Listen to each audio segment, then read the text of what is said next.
This is tutorial 2 on our original Peep storyboard. Where we left off before, kind of picking up from video 1, is we did some thumbnails working out our cinematics and what we want to do with our story. In this version, I started out with a opening shot, an establishing shot of the location. Then I got right into it where 3 characters found this coin. And then went into a close-up of that coin and then the conversation about it right off the bat. I wanted to experiment with another idea because there's hundreds, if not thousands, of possibilities of where you're going to go with your story and how you're going to tell it.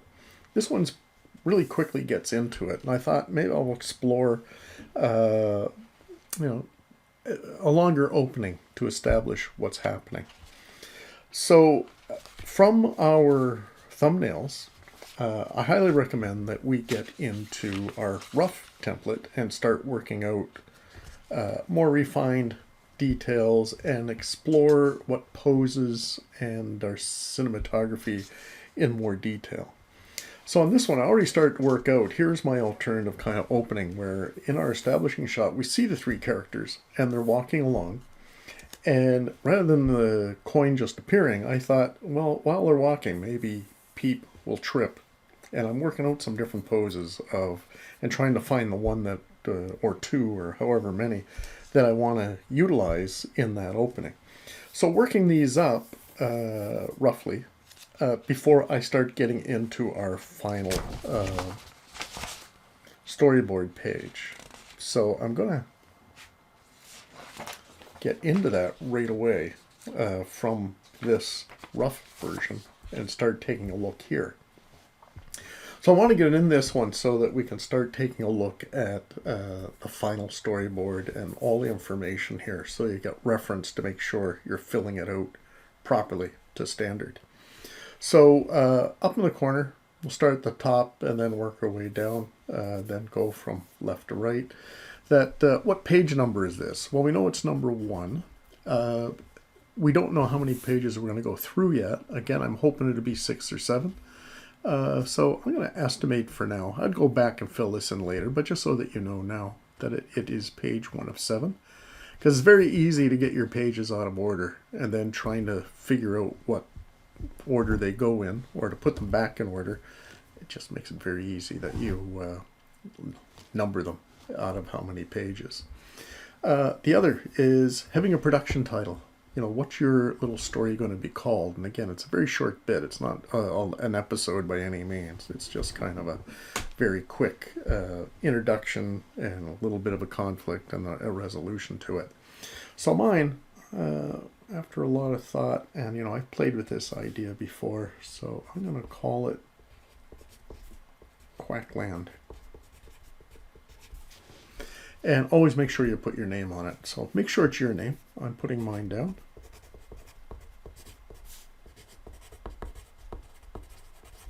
So it's labeling everything. Make sure you're doing it. We're going to start with scene 1. I already know ahead of time, so I'm going to be labeling this that this is going to be 1 panel of 1.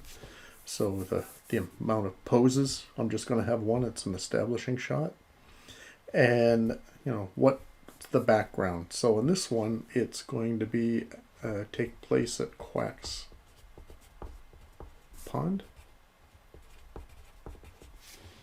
And what you can do in the background, as we draw this up, we should give some time reference. So when that background goes into production and you actually want to paint it, we know, is it in the morning? Is it like sunrise? Or is it in the afternoon? Or is it sunset? Or is it evening? Is it twilight? Or is it dark? So giving some time frame would always be good. I'm going to put midday just to help out. Now I'm going to get into an image here. So let me see, I'm going to zoom in so you can see what I'm doing. There we go. Close enough. I'm just going to arrange some stuff here. So the first panel is going to be our establishing shot. I am going to have, let me see, where's my blue pencil? Did I lose it? There it is. There we go. Always best to keep organized here. So I'm going to have a bit of a shoreline here for our pond, since that's where this is going to take place. Again, now that we're working with a nice big panel, there's going to be a final storyboard page, we can get into more detail.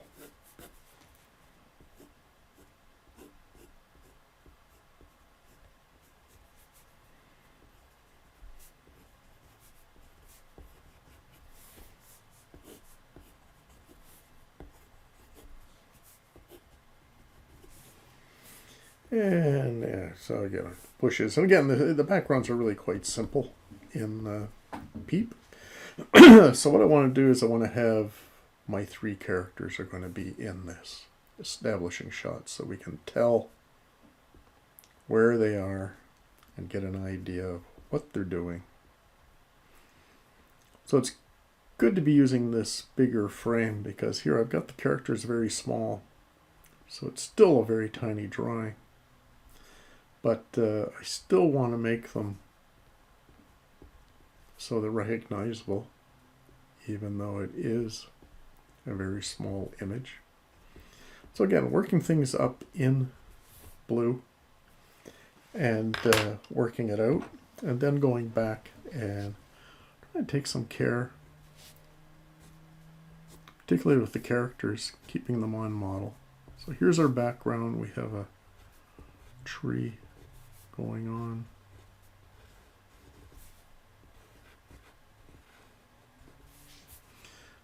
Got a hill going on here with some bushes, trees way in the background. Bring this one over. Some more bushes there. So again, just to establish, kind of looking at the whole scenario here, so we know where we're at. We can see the pond, so we know we're familiar with that location. And again, it's an established show, so anybody who had seen previous episodes have some pre-knowledge of what's happening. And now getting into our characters. Again, it's very tiny. And again, this might be even where you want to get into your technical pencil if you're getting into a very small image. Let me see, can I get that? Yeah, there we go. So again, being very tiny, we don't have to go into a lot of detail, long as we've got enough here that we know who's who. And it helps when the characters are distinctive, and we can tell very simple which character is who here.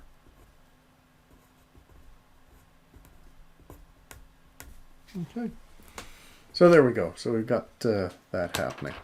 Now what we can do, and this is the first time we're using a red pencil, is we can indicate some motion or action, because sometimes the still image you don't get the big picture or have an idea of what's happening in that action. So what we can do is we can have a red action arrow showing that they're moving from left to right in this scene. So the red indicates that it's just an action note. It's not a graphic or image that actually should be in the scene at the end, so it helps differentiate that. Okay, so here I'm just going to add just a little bit more detail, some reflection in the water here. Maybe a little bit of detail on here, just to finish that off, make it look nice. So camera reference, what we can do here is we're going to call this a far shot. We could even put down that it's an establishing shot. So now we have dialogue we want to fill in. So in this case, and we know, I was working out some dialogue, but it was character dialogue, but we know how the episodes work with Peep. And that is quite often, it starts out with a narrator, and sometimes there's some narrator throughout the story. So to indicate the first dialogue, I'm going to have some narration. So we always want to indicate first when we do in the dialogue is identify who's speaking. So I'm going to actually write narrator and underline that so we know that's who's talking. And then, I like underlining it to make sure we know that's not part of the dialogue, this is who's speaking. Then I like putting in quotes so we know this is dialogue. And this narrator is going to be saying, chirp, peep, and quack, head out. And now I'm going to finish that dialogue over in this box with an image so that narration is going to go over a cut in the shot. So I like putting ... to show that that sentence is going to continue. And I'm going to put the dialogue over here. And again, I'm going to have narrator.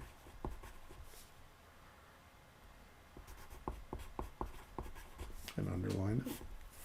I'm going to have the quotes, but since it's a continued sentence, I'm going to do ... and then finish that narrator's sentence by going on an adventure.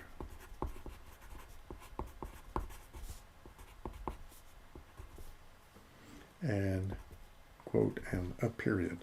So this is why I was mentioning before to use block lettering. So we want to make sure we can read this clearly, that anybody in the production can read the notes very clearly.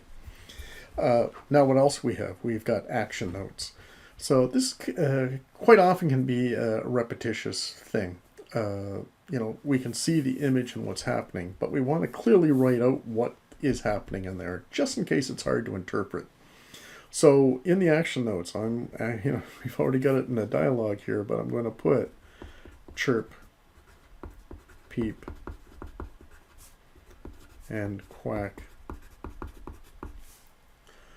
We're going to put walk past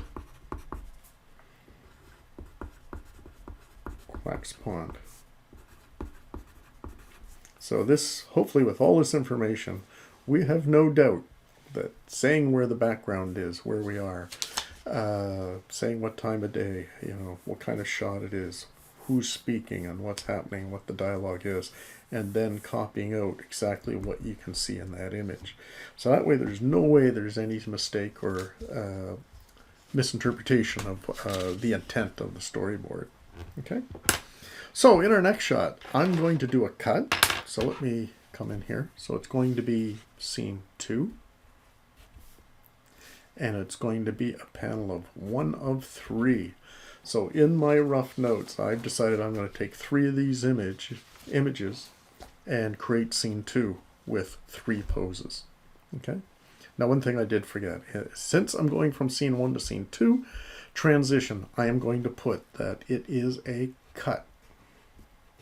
So this helps people looking at the storyboard that they know that we have changed camera and position, and it's a new shot.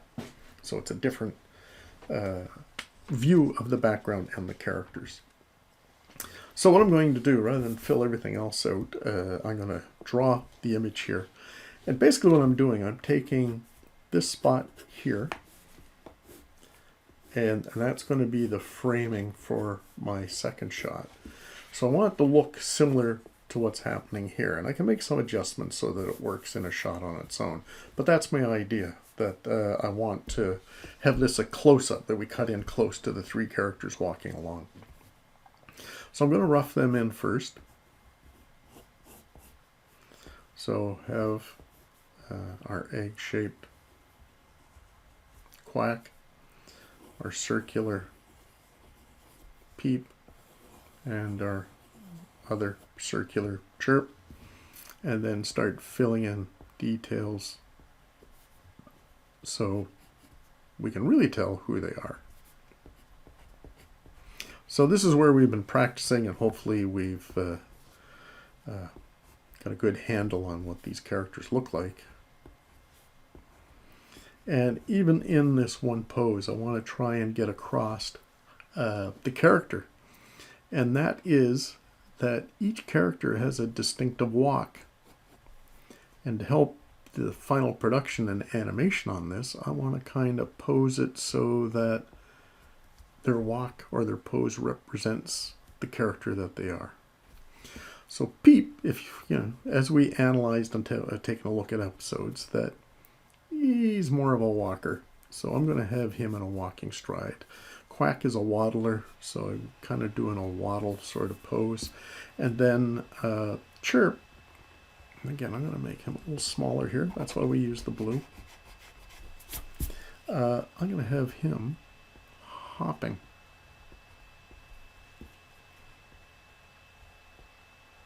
As he's moving forward.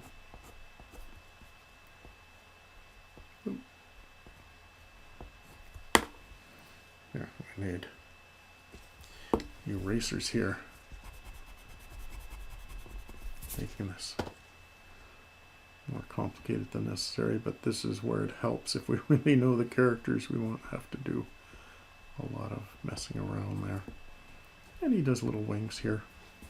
And I'm just going to put some grass on the ground and a hint of the background so we know where we are. And I'm just going to put the base of the tree on there. A little hint of the bushes coming up.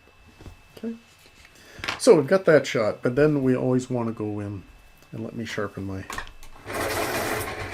pencil, electric pencil sharpener, keep it quick. You know, it's always good to have those sharpened ahead of time, but you're going to find you're going to have to sharpen them as you're going because they'll wear out quickly with a lot of drawing.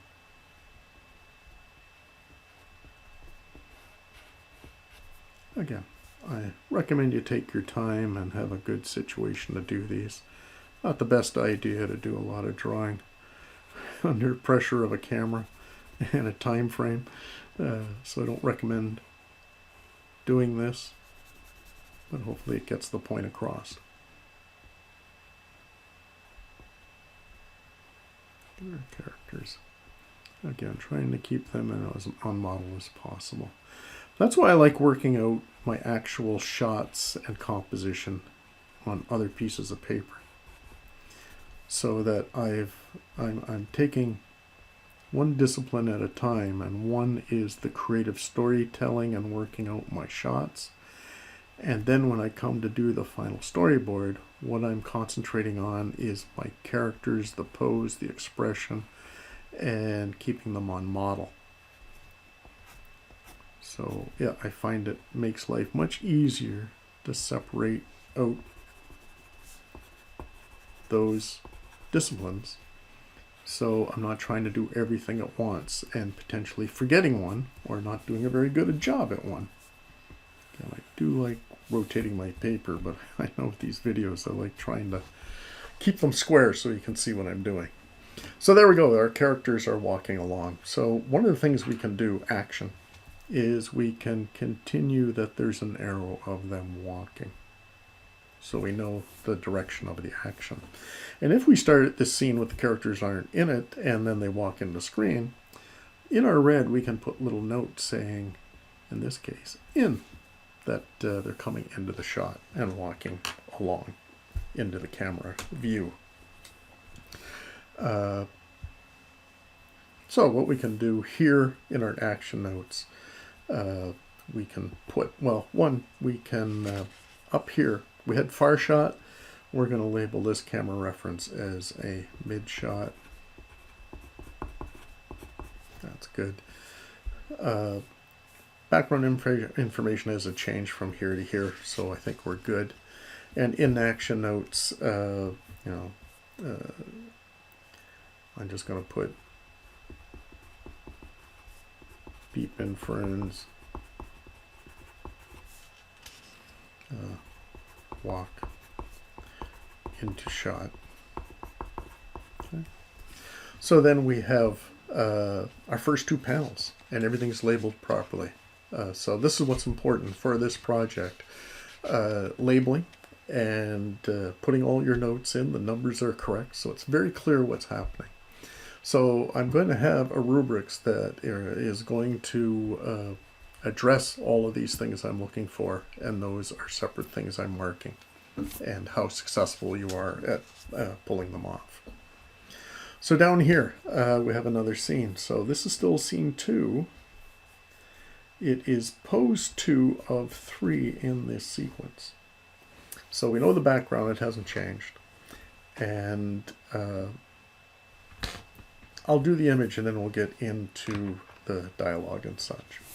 So what I worked out ahead of time is where our characters are walking along, an average sort of everyday thing.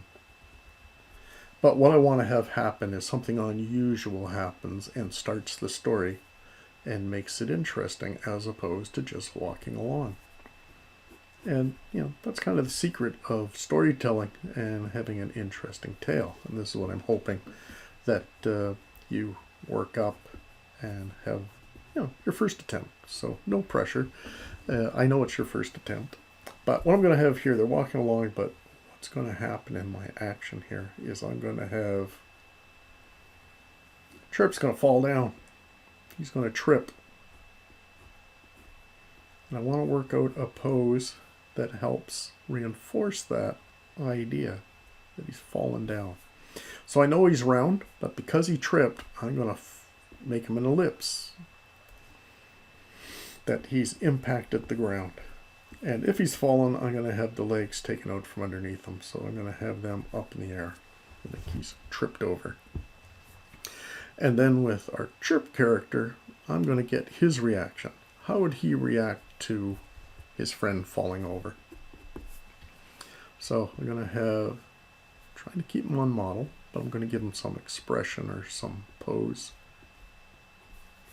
And he's going to look back in concern.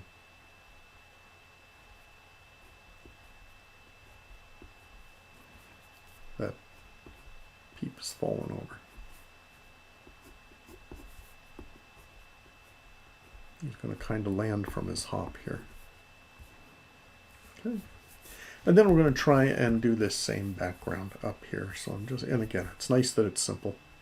So I'm going to have a bit of the trunk of the tree. I'm going to have that line come down, and this one coming up, and some indication of bushes and things.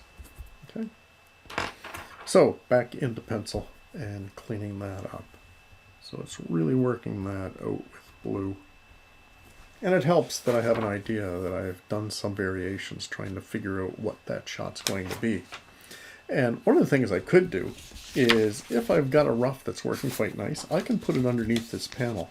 And since I'm on a light table, I can turn on the light and see my rough and trace over that rough. And look at that, I almost got my Quack character lining up perfectly to the new one I drew without tracing. But anyway, so that's handy if you have that. I'll demonstrate that more, of utilizing the light tablet to help us out and to make us efficient and to get the best look for our storyboard. So we've got Quack.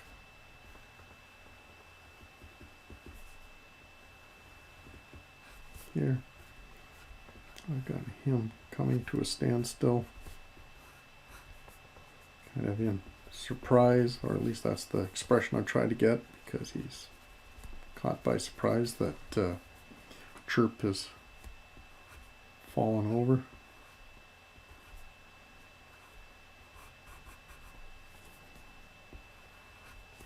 So I really want Chirp to look like he's impacted the ground. And, you know, I could even have a little bit of ruffle on the feathers here. And then that leg coming out from that one. I could put some little motion lines here. And then here is Chirp looking back. And I'm just going to fix this, you know, even it's a small detail. Eye direction is always really important on these. So I want to make sure I've got that eye looking back, so it looks like he's looking at Chirp falling.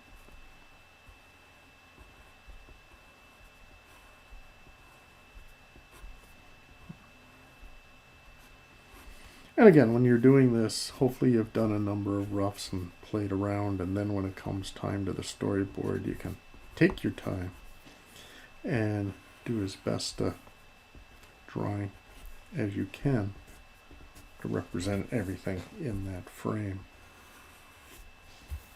And again, sometimes I rush a bit in these demonstrations so that the videos aren't too long. So I'm going to finish this one, this panel, by having dialogue. So this time I'm going to have Chirp. He's got his beak open. I'm going to give him some dialogue. So again, I'm going to put down Chirp and underline it so we know that's who it is. And I'm going to do a quote, and he is saying, "Are you okay, Peep?" Again, when we're doing these stories, and as you're coming up with a story and you're coming up with dialogue, remembering our target audience. And we've seen that with other episodes, and it are for young children, if not preschoolers. So we want to keep everything simple, the storyline simple, the dialogue simple, so that your audience, the kids, can follow it and understand it. So here, action note, we're going to put Peep trips and falls down. I know this is obvious, but again, we want to write it out in uppercase, block letters, so it's easy to read, but all this information makes it very clear what's happening in this panel. Then we'll go to our next one, and the final one for this page. It's going to be scene 2 again, but now it is pose 3 of 3. And since this is going to be the final panel for this sequence, we're going to have cut. So we know when we go to the next page, it's going to be a new scene. So it helps us anticipate what's going to happen next. So here, I need to work this up. So we've got our characters again. We have Quack. What I'm going to have here is I'm going to work it so that Chirp is sitting up from falling down. He's going to be looking where he fell and try and figure out why did he trip. And I'm going to have Chirp turning around and looking at Quack. So as a storyboard artist, you got to be able to know your characters, and you actually have to perform your characters. You've got to figure out, well, what's their action. Also, you should know what their emotion is, expression, and work that out too. Let's see, I've got Quack here.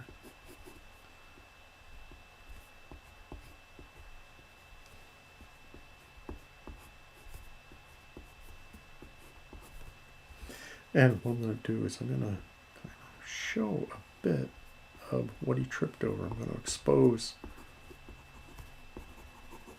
this coin a bit. And again, background, I'm going to indicate the hill in the background so we know what's happening there. Okay. So again, I want to be careful of positioning of the characters, the composition of the scene. So we're utilizing the space well. In our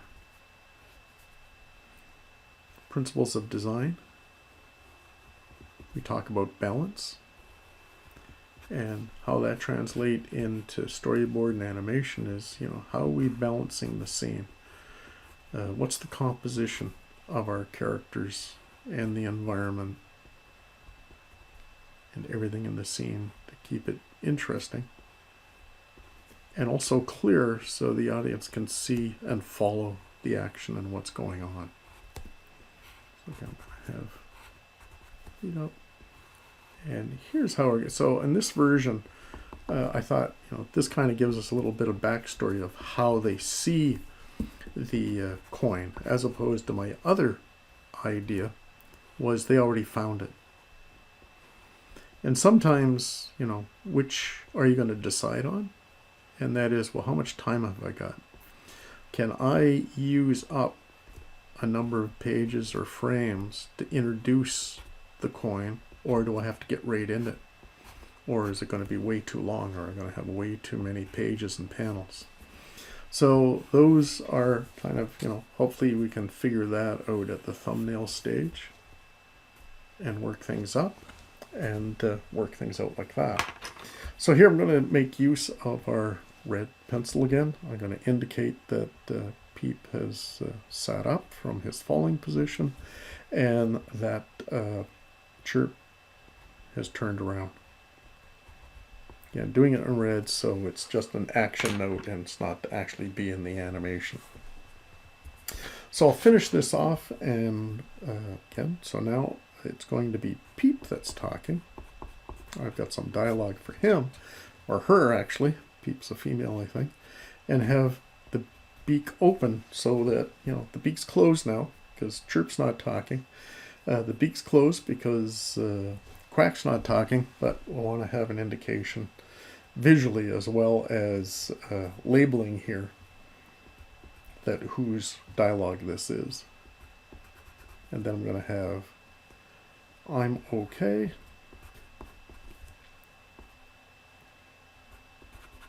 But what's that?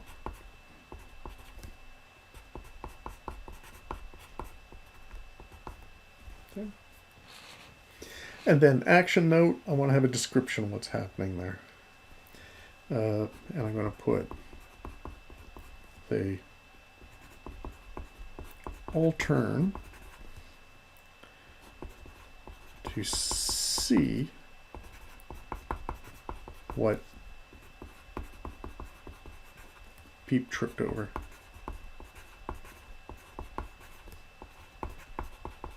Okay. So there we go. That pretty much does the one page, and hopefully that is clear in the opening of her story. So it's making sure you're filling everything out. So, you know, use this page as a guide to make sure what all the panels are and that we're labeling things properly. Okay. So to continue this, just so this video isn't too long, but again, you can go back and stop. As you're working on yours, you can stop and look at this and making sure you know how to fill everything out. I've got a page already here for the second. So now, creatively, you got to figure out, well, where does it go from here? I have this mid shot of him tripping over, and we can see that he's tripped over something. We kind of revealed in the grass that there's something there. Where would your next shot be? What would you do? So I'll give you my solution, but there's any number of things we can do to where we would cut to and how we build the story. For me, and I've already got this one worked out, is I'm going to cut, you know, that kind of works with this shot, but slightly higher angle so we can see the coin, and we can see it is a toonie, and there's the queen. We can see very distinctly what that coin is. And Peep dialogue. So we've gone to a close-up. Here we are, scene 3. This is one panel of one, so there's not really a pose. It's just the one setup here. So we see that coin. I'm hooking things up. That's a term that we use. That we have Quack here. So I've got him in the same position. We've got Peep's legs. I've got Peep's legs in here so that it makes sense. Nothing is moved around or changed. Then we have Peep saying there's a lady on it. And it goes, we can see Quack and Peep's feet. Then we have a close-up. I'm cutting to scene 4, which is going to have one of 2 panels. And it's going to be Peep. And is continuing the sentence. Again, I'm setting that up. So I'm bridging a sentence over these panels. So there's a lady on it wearing a hat. Quack looks down at the coin. And then, like you, Quack, Peep, that sentence continues. And Quack looks up at his hat. And then when we cut back, so this is nice, we cut to a close-up. Now we come back to our establishing mid-shot. It was a convenient way of getting Peep standing up, so we didn't have to get into the animation of him getting up on his feet. In the time that we cut to Quack, he could have gotten up. So kind of an economical way of telling our story and not having too complex of an animation, even though this is all pretty simple. But even here, this shot hooks up to this one. He's looking up at his hat. He's still looking up at his hat as we cut back. And the other characters have moved around. And now we have Chirp's mouth open, and we have Chirp saying dialogue, and it says, I wonder what's on the other side. Peep is now standing as Chirp looks down at the coin. So a description of what's happening. So this is scene 5 now, and it has 2 poses. So we know we're at the end of the page, so we know and we can anticipate that the next page is also going to be scene 5, and it's going to be the second pose for this sequence. So the whole secret of doing the final storyboard is making sure everything makes absolute sense and it's easy to follow, and we have everything described here, so it's very straightforward, and anybody can look at this and understand it. And in the case, if you're a storyboard artist, that's what you do, is the storyboard. And this has to be clear, so when this gets passed on to production, they can actually produce this to your vision and not have any questions, and they don't have to interpret everything. It's clear and they know how it works. Okay? So hopefully that gets you rolling and you can move forward. Last thing I want to do, I want to kind of go through my little story here in total. And this one, I've done my original thumbnail idea as a final. And again, because I didn't want to use as many pages, so I used the economical way of introducing the coin and the situation by not bothering having them walking into the scene. These are decisions you got to make. Even if you have a clear idea of your story, it's, what do you show, what don't you show, where in the story you pick up and start working along. These are all, the creativity of storyboard artists, which is great. So here I've got an establishing shot. I'm not showing where the characters are. I just got Quack saying, "What's that?" And then we cut to them somewhere over the hill or whatever on this, and we see them all standing and looking at the coin. So this could be picking up where they're walking and tripped over it, and we start here. So it just cuts out that business going on. And then gets right in, I don't know, and then the close-up like we had before. There's a lady wearing a hat just like you, Quack, and I still have that shot of him looking up at his hat. We keep going, and now we have Chirp actually flipping the coin, and we got the arrow, red arrow, showing the action there. And it goes, there's a picture of a bird on water. And now, so I've done a close-up, exactly taking a frame here and coming in close that we cut in so we can really see that loon in the water, and that dialogue is supporting that image. And then we cut to Peep and Quack looking at the coin, and then having Peep look over at Quack and saying, like you, Quack, and then we do this close-up. Scene 8, 1 of 2, we see a close-up of Quack pretty much in this position, and then him moving back and really looking surprised, and him going, wow, just like me. And then we cut back to that establishing a shot and saying, what should we do? What should we do with it? And they can see them all looking at the coin. And in my story there, and then I've got, this is where I try and get the personalities in and try and work up some kind of conflict in a way.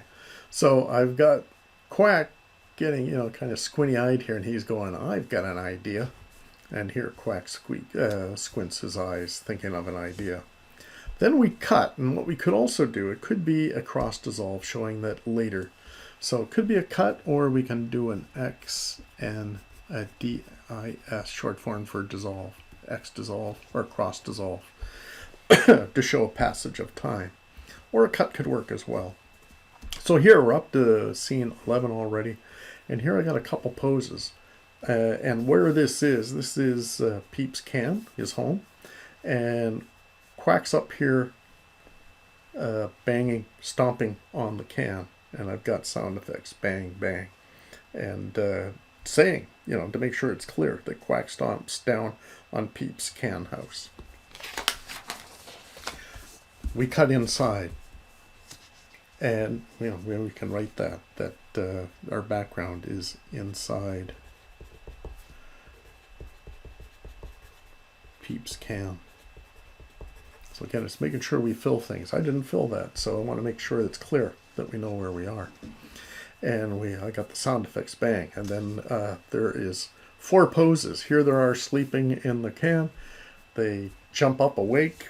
They're looking up and we hear another bang, and then they run out of the can, run out of the shot. Then we pick that up at a low angle. We can see the can. We can see Quack up there. He's still stomping on the can. We can see them run into the shot from inside the can. So we got a red arrow in, and then him still slamming and them turning and looking up at Quack. And Quack's dialogue, he's saying, "Hear ye, hear ye. I am the king of Quackland." And you can see that we hook up this shot to this one, and we can see Quack, really boasting. And the image here, he's taken to heart this coin, that it represents him and makes him special. Or that's the idea I had with it, and figured, that'd be his personality, that he would pick up on that and get an ego about it. So here he is wearing that coin as royalty or something. And then he's looking down at them here when he says Quackland. And here we are, we're page 7 of 7. We have the 2 characters. We've gone in close on them from this previous shot here.